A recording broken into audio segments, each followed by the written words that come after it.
पश्चिम बंगाल के कोलकाता में टॉलीगंज विधानसभा में इस वक्त मेरी मौजूदगी है। जिस तरह से प्रचंड पारा इस वक्त चढ़ा हुआ है, यानी कि काफी तेज गर्मी है, उसी तरह से सियासत भी यहाँ की प्रचंड हो गई है। और यहाँ से भारतीय जनता पार्टी के उम्मीदवार बाबुल सुप्रियो जी हमारे साथ हैं।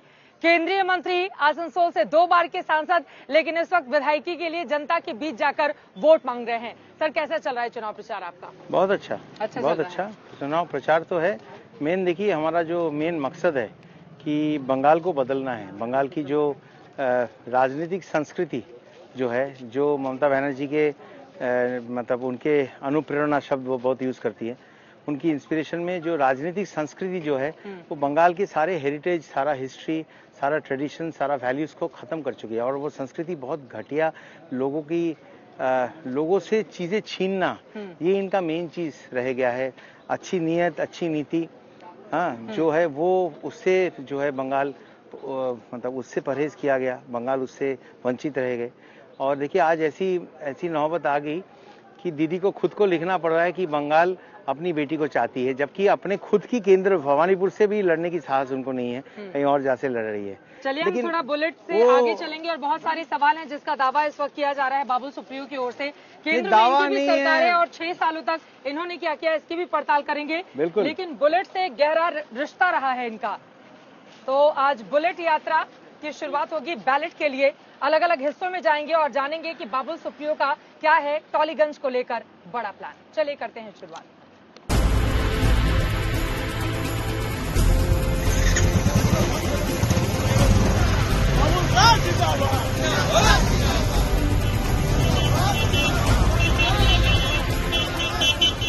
उबड़ खाबड़ सड़कें हैं, इसी तरह से राजनीति भी चल रही है। बीजेपी के लिए कहा जा रहा है कि उम्मीदवार मिले नहीं, इसलिए सांसदों को उतार दिया मैदान में। तृणमूल को बोलिए ना अपना business, let them mind their own business. We have a mind and we are doing our business, let them do their own business. हम अगर बंगाल के भूमिपुत्र है, भूमिपुत्री है, अगर पार्टी को ऐसा लगता है कि हम 2019 में चुनाव लड़े हैं और अपने अपने क्षेत्र से बहुत भारी मार्जिन से जीते हैं, अगर बंगाल में जो हमारा लार्जर पिक्चर है, जो लार्जर इंटरेस्ट है, जो मेन मकसद है, उसको हासिल करने के लिए अगर हमें उपयोग किया जा रहा है तो ये तो बहुत गर्व की बात है। लेकिन सांसदों को विधायक बनाने पर क्यों तुली हुई है बीजेपी? देखिए, what is our larger mission? Bengal को एक स्वस्थ मस्तिष्क वाला, एक अच्छी सोच, अच्छी नीयत, मैं बोल रहा हूँ, नीति तो सब बनाते हैं, लेकिन नीति को जमीन पे उपयोग करने के लिए नीयत भी तो होनी चाहिए। उस नीयत में जीरो है ममता बनर्जी और उनकी पार्टी। अच्छा, तो वो हमारा लार्जर मिशन है। और उस मिशन में अगर बंगालियों को उतारा गया है, इसमें क्या हर्ज है? हमें तो बंगाल की तरफ देखना चाहिए, हम यहाँ के सांसद हैं। तो अब की बार 200 पार कैसे होगा, ये बड़ा सवाल। लेकिन उसके पहले जरा इलाके के बारे में बात कर लें। यहाँ पर समस्याओं का तो अंबार दिखाई दे रहा है। सड़कें खराब है, पानी की समस्या है। पानी की समस्या नहीं है, पानी है ही नहीं, भी कर रहे थे, पानी है ही नहीं। और जिस सड़क से आप जा रहे हैं, यहाँ पे बरसात के टाइम पे 3-4 फीट का तक पानी जो है जम जाती है, और 20 साल से ऐसा ही हो रहा है। तो ये देखिए ना आप, ये पीडब्ल्यूडी मिनिस्टर है, उनके अपने असेंबली में ऐसी हालत है। और ये वोट के पहले, देखिए ये बेवकूफ बनाने वाली जो काम है, ठीक वोट के पहले तोड़ के रख दिया गया है कि हम सड़क बना रहे हैं, और ये दिन में इस तरीके के घटिया काम करते हैं, उसलिए रात को इनको गुंडे भेजना पड़ता है घर घर में। और टॉलीगंज तो अपने आप में टॉलीवुड के लिए भी जाना जाता है, इसको बेहद समृद्ध होना चाहिए था, लेकिन यकीनन जो स्थिति इस समय दिखाई दे रही है, और अगर ये मंत्री का इलाका है तो बहुत सारे सवाल तो खड़े होंगे। बहुत पावरफुल मंत्री, दीदी का राइट हैंड है, छोटा मोटा मंत्री नहीं कि जो चीफ मिनिस्टर के सामने बात नहीं कर पाए। वो ऐसे मंत्री है कि जिनकी बातों पे मुख्यमंत्री जी यकीन करते हैं, और उनका राइट हैंड लेफ्ट हैंड जो 2 मंत्री है, उनमें से एक आरोप विश्वास है। तो अगर वो तृणमूल के हैवीवेट हैं तो उनको कैसे हराएंगे आप उन्हीं के गढ़ में आकर? बिल्कुल हराएंगे। लोग वोट काम से देते हैं, डराने धमकाने से नहीं देते। और दिन के टाइम पे वो क्या काम करते देखिए, रात को घर घर गुंडा भेज रहे हैं। मैं तो बोल रहा हूँ कि तृणमूल के फ्लैग लेके जो जा रहे हैं ना, दीदी जिंदाबाद बोलते बोलते, वो भी अंदर जाके कमल में छाप देके आएंगे, बीजेपी को छाप देंगे। नामांकन के दौरान भी टीएमसी के कार्यकर्ताओं ने हंगामा किया था। करने दीजिए, उनको भी मालूम है मैं किसी चीज से डरता नहीं हूँ। अब वो डरे हुए हैं कि हरा देंगे, हार जाएंगे, उस डर के मारे हमको डराने के लिए आते हैं। इसके पहले भी बहुत डरा है। पुलिस खुद घर पे आके मुझे 2014 में समझाती थी कि आप फलाना जगह पे मत जाइए, उस जगह में मत जाइए, वहाँ पे इतने गोली, इतने बुलेट बरामद हुए, जब आप पहली बार उम्मीदवार के तौर पर बीजेपी के आसनसोल से उतरे थे तो पुलिस आकर मना करती थी कि पुलिस खुद आके मना करती थी कि आपका रूट वहाँ पे है, आपका रूट ओके किया हुआ है, लेकिन आप वहाँ मत जाइए, वहाँ पे फलाना जगह से 200 बुलेट बरामद हुए। तो एक दिन सुबह मैं बैठा हुआ था ब्रेकफास्ट के पहले, मुझे अभी भी याद है, रेड कलर का 3/4 पैंट और एक व्हाइट टी शर्ट पहन के मुझे इतना गुस्सा आया कि सरोज मंडल करके मेरा एक कार्यकर्ता है, उनका एक लाल कलर का बुलेट नीचे मरून कलर का आपके जैसे एग्जैक्टली यही बुलेट, बड़ा कोइंसिडेंस, ये खड़ी रहती थी और मैंने उनको बोला चलिए आप भी बुलेट चलाइए, वो बुलेट रोकना आपका काम है और मेरा बुलेट आप रोक के दिखाइए कौन क्या बुलेट चलाता है। तो वो पहली बार बुलेट लेके मैं निकला, वैसे ही शॉर्ट्स में और चप्पल पहन के गुस्से में, और उसी दिन से आसनसोल में जो है डर टूटा लोगों का, और उसलिए मेरे फादर ने मुझे 2014 का इलेक्शन जीतने के बाद मुझे बुलेट गिफ्ट किया और उस बुलेट को 7 दिन में मैं कलकत्ता लेके भी आ रहा हूँ। 2014 के बाद आपके फादर ने आपको बुलेट गिफ्ट की थी, क्योंकि 2014 में आपने बुलेट से इलाके के लोगों के भीतर का डर खत्म किया था और आप बिल्कुल चुनाव मैदान में उतर गए थे। यस, ये जबरदस्त है। देखिए, बुलेट की भी अपनी कहानी है जो बाबुल सुप्रियो के साथ जुड़ी हुई है, लेकिन आसनसोल के अलावा आपको टॉलीगंज से क्यों, आप वहीं से सांसद थे, आपको वहां से विधानसभा का टिकट दे दिया जाता, नहीं टॉलीगंज क्यों चुना गया? देखिए, ये बड़ा दायित्व है, टॉलीगंज से जो मुझे दिया गया है, बहुत अहम सीट है, बड़ा दायित्व है। तो पार्टी हमको जो दायित्व देगी वही दायित्व हम निभाएंगे, हम अपने मर्जी से नहीं। जो हमारा लार्जर गोल है, जो लार्जर मिशन है, उसी को हासिल करने के लिए पार्टी जिस तरीके से हमें उपयोग करना चाहती है उसी के लिए हम खड़े हैं, बस यही है। और वो तो 60 सीट 7-7 जीत के हमको देना ही है, उसके लिए भी तो मेरा रोज जो है वो 7 सीट भी जो है उसमें भी लड़ाई कर रहे हैं, उसके लिए भी प्लानिंग्स बना रहे हैं, सारे मीटिंग्स वगैरह करना, ये करना। टॉलीगंज के अलावा और 60 सीटों की जिम्मेदारी दी गई है। जिम्मेदारी मतलब वो तो इट गोज विदाउट सेइंग, जिम्मेदारी दे या ना दे, मैं वहाँ का MP अगर हूँ तो मुझे वो 7 सीट जो है जीत के देना है। आसनसोल की 7 सीटों की आपने बात कही, एक और सवाल जो लगातार लोगों के जहन में चल रहा है उस पर मैं आऊं, लेकिन उसके पहले आपका मैनिफेस्टो आ गया, भारी भरकम लोक लुभावना इसको कहा जा रहा है, लेकिन ममता दीदी की पार्टी निशाना साधते हुए कह रही है कि गुजराती और मध्य प्रदेश के लोगों ने लॉन्च कर दिया, बंगाली नहीं मिले उनको। देखिए, हम भारतीय हैं और दीदी ये सब घटिया राजनीति जो करते हैं ना, ये सब जो है उनके खिलाफ, उनके छोटे मन की जो है निशानी है। आपको मैं बताऊं कि बंगाल में सैकड़ों ऐसे भारतीय हैं जो बंगाली नहीं हैं, लेकिन बंगाल में रहते हैं, और बड़े बड़े उद्योगपति हैं, जैसे आपको मालूम है गोइंकाज है, कि कौन नहीं है, कितने अग्रवाल्स हैं, सब अलग अलग जगह के उद्योगपति जो बंगाल को समृद्ध किया है, बड़े बड़े इंडस्ट्रीज यहाँ पे खड़े की है, और उन्हीं लोगों को आज दीदी बहिरागत बोल रहे हैं, बाहर से आए हुए लोग कह रहे हैं। तो क्या उनको लोग छोड़ देंगे, माफ कर देंगे? ये भारत है, यहाँ पे कोई भी कहीं पे भी जाके रह सकता है, यही तो खूबी है।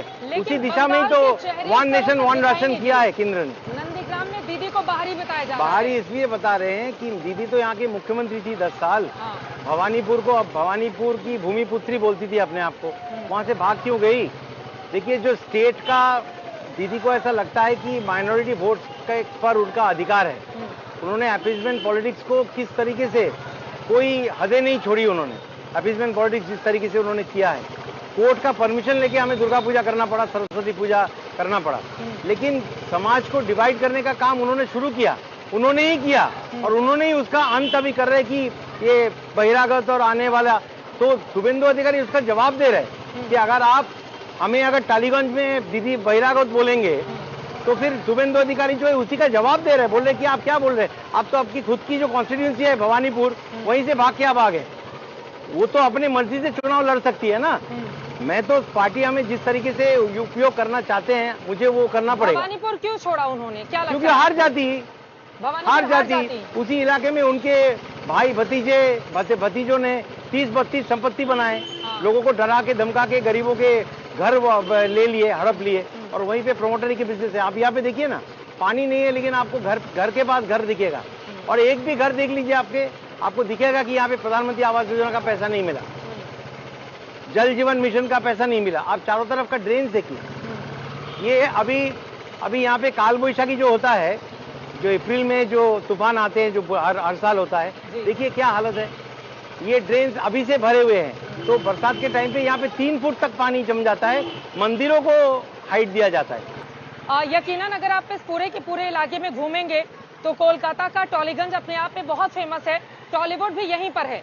उसके बावजूद अगर विकास के पैमाने पर ये इस तरह से पिछड़ा हुआ दिखाई दे, पानी की बहुत बड़ी गंभीर समस्या है और सड़कों का जो हाल है वो तो आप देख ही रहे हैं, क्योंकि हमारी बुलेट जो है इन्हीं सड़कों से होकर गुजर रही है, तो ये कहने की जरूरत नहीं है। लेकिन आपको क्या यहाँ पर, चूंकि टॉलीवुड के कलाकार हैं, बाबुल सुप्रियो बॉलीवुड का जाना माना बड़ा चेहरा है, 2 बार के सांसद मंत्री भी हैं, तो उन तमाम लोगों को अपने पक्ष में करने के लिए इस जगह से उतारा गया, क्योंकि आपने खुद ये स्वीकार किया कि ममता बनर्जी के हैवीवेट कैंडिडेट चुनावी मैदान में हैं, जिनको हराने की जिम्मेदारी दी गई है आपको। देखिए, जो लोग इसे बड़ा रिस्पॉन्सिबिलिटी कह रहे हैं, और मैं बड़ा चैलेंजेस जो है वो लेना मैं पसंद करता हूँ। बड़े प्रतिपक्ष को हराऊंगा तो मुझे लगेगा मैं पार्टी के लिए कुछ काम किया, बंगाल के लिए कुछ मैंने किया। और टॉलीवुड में ये 2 भाई जो कहते हैं ना, यहाँ पे अरूप जो फ्रंट में रहता है और बैक ऑफिस जो है वो उनका भाई संभालते हैं, जो सारा का सारा तोलाबाजी होता है, जो भी लोगों से पैसे लिए जाते हैं, ये प्रोमोटरी बिजनेस जो है सब वही चलाते हैं। और टॉलीगंज में एक बात चलती है पूरे इलाके में कि दोनों भाई इसको कंट्रोल करते हैं, इलाके को। किस चीज का कंट्रोल भाई? वो कीबोर्ड से कंट्रोल बटन तोड़ के फेंक दूंगा, मतलब और जब तक वो कंट्रोल नहीं हटेगा तब तक एंटर नहीं होगा, निवेश नहीं आएगी, नौकरी नहीं होगा। और टॉलीवुड में तो इन्होंने दहशत फैला के रखी है। जो आर्टिस्ट अपने मर्जी से पॉलिटिक्स में आ रहा है वो अलग बात है, लेकिन सब लोग तो पॉलिटिक्स में नहीं आना चाहते। उनको गन पॉइंट पे शूटिंग के बीच में उठा के लेके जाते हैं अरूप विश्वास, तृणमूल के लिए कैंपेन करने के लिए, और जो ना बोले उनका काम बंद कर देते। प्रसेनजीत दा को आप देखिए, वो बंगाल के जो फिल्म उत्सव होता है, फिल्म फेस्टिवल, उनका चेयरपर्सन थी, लेकिन उन्होंने तृणमूल के लिए काम करने से, मतलब पॉलिटिक्स में जाने से इनकार कर दिया, उनको हटा दिया। तो यही तो है इनको, इस माई वे और दी हाईवे। और इस बार दीदी का अंत जो है लोगों ने तय कर लिया है। मैं कह रही हूँ कि आपने इतने सारे काम किए जो आपने खुद भी गिनाए, बीजेपी आपको सीएम उम्मीदवार के तौर पर बंगाल में आगे क्यों नहीं कर रही है? अब देखिए, मैं चला रहा हूँ बाइक और आप मुझे एसी कार में बैठने वाली क्वेश्चन कर रहे हैं, तो मैं इसका कोई जवाब नहीं दूंगा। मैं सिर्फ यही कहूंगा कि हमें पार्टी जो दायित्व दिया है, मैं जॉब इन हैंड जो है ना, उस पर बहुत बिलीव करता हूँ। मेरे हाथ में इस वक्त काम ये है कि मैं टॉलीगंज अपने पार्टी के लिए जीत के दिखाऊं, और मैं जरूर जीतूंगा, वो मेरा जॉब इन हैंड है। लेकिन अगर धरती पुत्र यही का होता दीदी के सामने, तो शायद लड़ाई और बड़ी नहीं हो जाती। हाँ, लड़ जाते हैं और हरा भी देते, ये भी मैं आपको बता रहा हूँ। तो यहाँ क्योंकि दीदी तो अपने जगह से ही भवानीपुर में भी लड़ देते, तो भी मैं हरा देता, ये भी मैं आपको बता रहा हूँ। लोग हमारे साथ है और झूठ पे झूठ बोलती है रोज कि मेरा पैर तोड़ दिया, जबकि उनके खुद के ऑफिस ने बता दिया कि छोटा सा एक्सीडेंट था जिसमें उनके पैर में लगा है। रोज बोल रहे हैं कि मेरा पैर तोड़ के कुछ नहीं कर सकते हो, मैं व्हील चेयर में पूरा ये करूंगा, चुनाव लड़ूंगा। ये सब क्या आपको लगता है? वो व्हील चेयर पर ही बैठ तो ये क्या लोग बिलीव करेंगे? लोग हंस रहे हैं, मीम्स चल रहे हैं, तो आप बिलीव कर सकते कि 5-6 लेयर सिक्योरिटी को तोड़ के 4 बीजेपी के लड़के अंदर चले जाएंगे और दीदी को घायल करके वो चले भी जाएंगे, भाग भी जाएंगे, एक भी पकड़ा नहीं जाएगा? ऐसा कभी हो सकता है? तो कोई बिलीव नहीं कर रहा है। देखिए, करने को तो हम बहुत कुछ कर सकते हैं, फिल्में बहुत बन सकती है, एक्टिंग बहुत हो सकता है, लेकिन क्या वो फिल्म बॉक्स ऑफिस में सर्वाइव करेगी? अब फिल्म और एक्टिंग की बात हो गई है, खेला होबे उधर से हो रहा है। खेला होबे नहीं है, हम खेलने ही नहीं देंगे। परिवर्तन होबे, बिल्कुल परिवर्तन होबे, विकास होबे, परिवर्तन होबे, आसर परिवर्तन होबे। ये कलकत्ता को लंदन बनाने की बात की थी। अरे भाई, लंदन हमको नहीं चाहिए, लंदन को लंदन रहने दीजिए। आप कम से कम कलकत्ता को कलकत्ता तो बनाइए। देखिए, बहुत सारे मुद्दों पर बातचीत करते करते किशोर कुमार जी की मूर्ति के पास हम चले आए हैं और हम अपनी गाड़ी को थोड़ी देर के लिए बंद करेंगे। बाबुल सुप्रियो जी, अब मैं आपसे ये जानना चाहूंगी, देखिए किशोर कुमार जी की मूर्ति जब सामने हो और बाबुल सुप्रियो बगल में हो, तो कुछ ऐसे गाने जो आप गुनगुनाना चाहें चुनावों के इस खास दौर में। मैं यही कहूंगा, दीदी को भी यही कहूंगा, कुछ रोज झूठ बोल रही है। देखिए, बिलो द बेल्ट जाने का भी एक लोएस्ट लेवल होता है, लोएस्ट लेवल होता है कि निम्न स्तर का भी एक निम्नतम स्तर होता है। दीदी रोज उस रिकॉर्ड को खुद ही तोड़ रही है। तो एक गाना जो यहाँ पे गाना चाहिए, दिमाग में आ रहा है किशोर, कुछ तो लोग कहेंगे, लोगों का काम है कहना, छोड़ो बेकार की बातों में कहीं बीत ना जाए रहना। कुछ तो लोग कहेंगे, लोगों का काम है कहना। हमारे ये नियम रहेंगे कि हम मुस्कुराते हुए राजनीति करेंगे। हम पॉलिटिक्स में अगर थोड़ा सा म्यूजिक ला सके, मैं अपनी बात नहीं कर रहा हूँ, पॉलिटिक्स में अगर थोड़ी सी म्यूजिक ला रहे हैं, जो दीदी ने जो नॉइस क्रिएट किया है और डर्टी नॉइस क्रिएट किया है, उससे निकल के थोड़ा सा अगर म्यूजिक लेके आ पाए तो हमको लोगों को ये कहना नहीं पड़ेगा कि कहो ना प्यार है तुमसे प्यार, वो ही खुद हमको गा के सुनाएंगे कि आपसे प्यार है। अरे वाह। बस ये ऐसा कोई काम नहीं करूंगा हाँ। जिससे लोग मेरा गाना सुनना बंद कर दे, क्योंकि वो मुझे भगवान से फ्री गिफ्ट मिला है। तो बाबुल सुप्रियो का दावा यही है कि टॉलीगंज से न सिर्फ शानदार तरीके से ये जीत हासिल करने वाले हैं, बल्कि अब की बार बीजेपी की सरकार भी यहां पर पश्चिम बंगाल में बनने वाली है। उनके दावे में कितना है दम और क्या कहो ना प्यार है, यहां की जनता भी कहेगी बाबुल सुप्रियो से।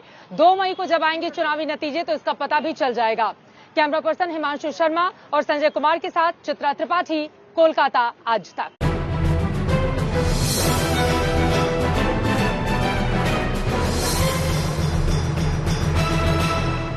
আজ তাক বাংলা, জানুন সব খবর সবার আগে।